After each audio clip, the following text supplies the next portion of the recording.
All right, the champion right now at lightweight is Charles Oliveira, but a lot of people think that the biggest threat to the throne is one Islam Makhachev. And he is scheduled to fight next Saturday, February 26th. I'll be commentating against Beneil Dariush in what is undoubtedly and without question a number one contender fight. But sadly, Beneil Dariush is out of his fight. He's training injury. Brett Okamoto reported it yesterday. You've probably seen the news by now, but I'm going to give you my take anyway.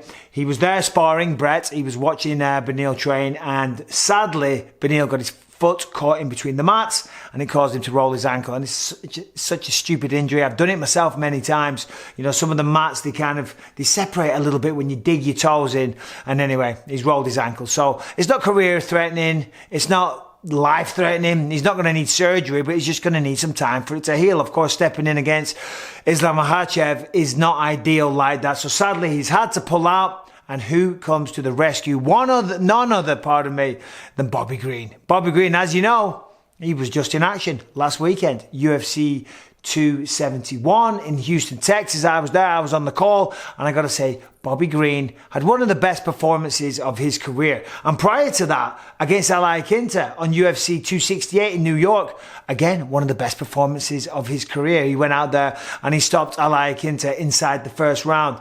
Bobby Green is a tremendous boxer, great wrestler, but it's the attitude that he has that really sets him apart from a lot of people, I believe. Now, of course, after that fight against Nasrat Haqparast, went to a decision, and by the way, he put on an absolute boxing clinic against Nasrat. All straight punches, beautiful jabs, carrying the hands down low, talking to his opponent the whole time.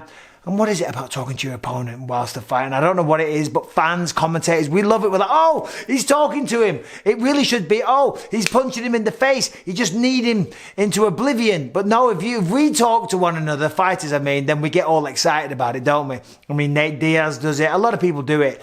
But Bobby Green certainly loves to chat to his opponent. And I love it as well. But never mind the talking, the performance that he put on was one of his career best, as I said. Was never in danger. Nasrat Haqparast came into that one very, very motivated, had a good training camp. The situation surrounding his camp as well were ideal. Remember last time he was out there against Dan Hooker, he came in last minute. Sadly, his mother had passed away as well, so not the ideal circumstances. That wasn't the case this time. And Bobby Green went out there and, as I said, put a clinic on him, you know, carrying the hands down low, just beat him to the punch all night. Beautiful footwork, beautiful boxing, and just showed straight shots down the middle, no wind up, nice and fast, beautiful. Poetry in motion, it really was. What a performance. And we all said, John Anik, DC and I, we were saying, come on. He needs to have a title fight, he needs to have a main event sometime soon. The man has had 41 professional fights. Let me see, how many in the UFC? He has been in the UFC since, I got to go a long way back. He has been in the UFC since 2013. That's a long time. 2013, 9 years. 1, 2, 3, 4, 5, 6, 7, 8, 9, 10, 11, 12, 13, 14, 15, 16, 17, 18. I apologize. I should have counted that before. 16, did I say? I've been hitting the head too many times. 16 fights in the UFC. Never been in a main event. We were calling for it last week, and now he finally gets his shot. Going up against Islam Makhachev. Now, Islam, as we know, he's got a very impressive record. What is his? He is coming in 21-1. That sole loss, he got caught by Adriano Martinez and knocked out. Since then, 3, 5, 7. I'm going up in twos because it's quicker. Now he's on a 9-fight win streak. Last beat Dan Hooker, Thiago Moises, Drew Dober. All good competition. And as we know, that fight with Islam next week, February 26th at the Apex in Las Vegas. I'll be there calling the fights, I think with Brendan Fitzgerald and Paul Felder, if I'm not mistaken. That was a number one contender fight. Now, as we know, Beneil's out and Bobby has stepped up. Oh my God, what an opportunity. As I just said, he's never been in a main event. Now, if he goes out there and he beats Islam Makhachev, which is a tall order, it's a tough fight, but it's very, very possible. Could you imagine? We were just saying last week, wow, he's been in the UFC for so long. This man deserves a main event. Now he's got a main event against the guy that is pegged to become the champion. Let's be honest. A lot of people are very high on Islam and they think that when he gets a shot at the belt, that he'll probably win. Not my words, but that's the rumor around the campfire, as they say. For Bobby Green to step up, I mean, what an opportunity. And by the way, let's be honest, Bobby can win this fight. On the feet, Bobby's way better. Simple as that, right? Islam can strike, of course. He's not a one-trick pony. He's not just a wrestler, right? But he's nowhere near as fast as Bobby Green. He's nowhere near as slick. He hasn't got the footwork either that Bobby has. Now, when it comes to wrestling and jiu-jitsu, I'll give Islam the edge there. He's better. He's better in that regard. But you got to get him down. One thing we know about Bobby Green is the sprawl. He has a beautiful sprawl. He also has really, really good takedowns. I doubt he's going to use these. In this fight, it wouldn't be smart to take down Islam. You know, that's just going into his world, giving him what he wants. So Bobby needs to stay on the feet, try and put Islam on the back foot, but be careful that when he goes forward, Islam doesn't shoot underneath. Obviously, he's going to get taken down. Look at what Islam did against Dan Hooker. Dan Hooker, very, very good kickboxer, very tall, so that presents a big target, to be honest, to get to the legs. A little bit lacking on the ground, though. And he showed some inadequacies, shall we say. Islam locked up a beautiful Kimura, stepped over, boom, took the arm home with him nearly. So Islam's great.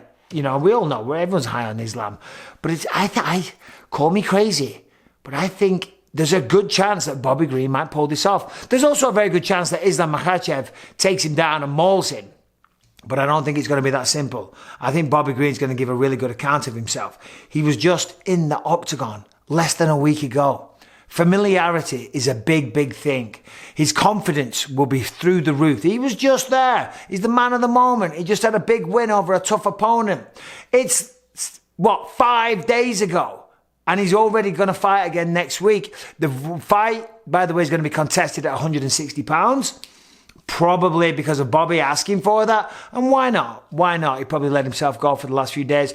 Drank and ate some decent food, you know, some pizza. I don't know what Bobby likes to eat, but I guarantee whatever he likes to eat, he was eating because he bloody deserves it. But the mindset as well. Coming into this one, Bobby's got no pressure. I mean, of course, there's pressure because he wants to win. Pressure because he doesn't want to get beat up. Pressure because he wants to get his win bonus, potentially a fight of the night. And he wants to progress to bigger and better things.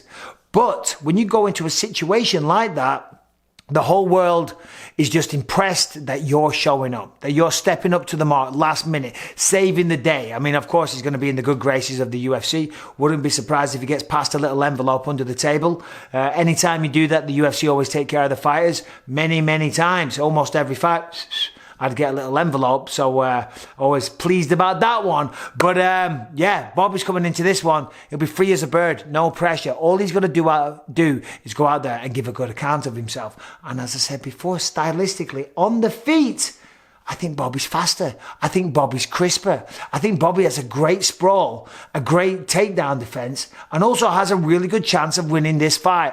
And could you imagine if Beneil Dariush was going to beat Islam, Islam was going to fight for the belt next? Unofficially, but that's the word around the campfire. Again, stop saying that, I'm not a Boy Scout. If Bobby Green goes out there and he beats Islam, well, to be the man, you got to beat the man. And he just took Beneil's place. And if he goes out there and beats Islam, and now he's going to fight for the belt next against Charles Oliveira, a fight again that I think he'd have a good shot in. Oh my God, what a story. Is he fucking awesome? If you know Bobby Green's backstory, if you know what this man has been through, the adversity, he came on my podcast, believe you me, a long time ago, and he told me all about it. The man was, you know, when he was a child, he was homeless. Him and his mother and his siblings, they would walk for miles on end, going to different houses to stay at relatives' houses. Often they wouldn't have food to eat and things like that. This man's story, you know, is incredible. This man's childhood was extremely tough. People talk about, oh, I had it hard when I was a kid. Bobby Green had it fucking hard when he was a kid. And you can see he's got that chip on the shoulder. You can see the anger burning beneath the eyes, behind the eyes. You know, the man's got a point to prove. And I tell you, he's got a very good chance against Islam Makhachev. Not giving a prediction. May the best man win. I'll be calling it. Very, very excited for this one. It's a shame for Beneil. Rest up, Beneil. And Islam Makhachev, all the best to you as well. Of course, it's going to be a great fight. As I say, I'll be there at the Apex. Tune in, don't miss it. ESPN Plus or ESPN, one of them, that's for sure. Yeah, tune in, check it out. But can you imagine what a fairy tale story for Bobby Green, a man that's had ups and downs throughout his entire life. In his UFC career, had ups and downs. He feels he was robbed by a lot of people by the judges, pardon me, in a lot of his fights that he felt he should have won, but the judges gave it to somebody else. You know, I like Quinter stops in, puts on a hell of a performance against Nasrat Haqparast, and now he's potentially in a #1 contender fight against Islam Makhachev, a guy that has all the hype. People are pegging him to become the champion, the future of the lightweight division, the new Khabib, the submission specialist. Wow. This is a great storyline. Can't wait for it to unfold. May the best man win. Thank you all for watching the channel. Thank you for supporting what I do. Please do me a favor, if you haven't already, subscribe, ring the bell. Talk to you soon.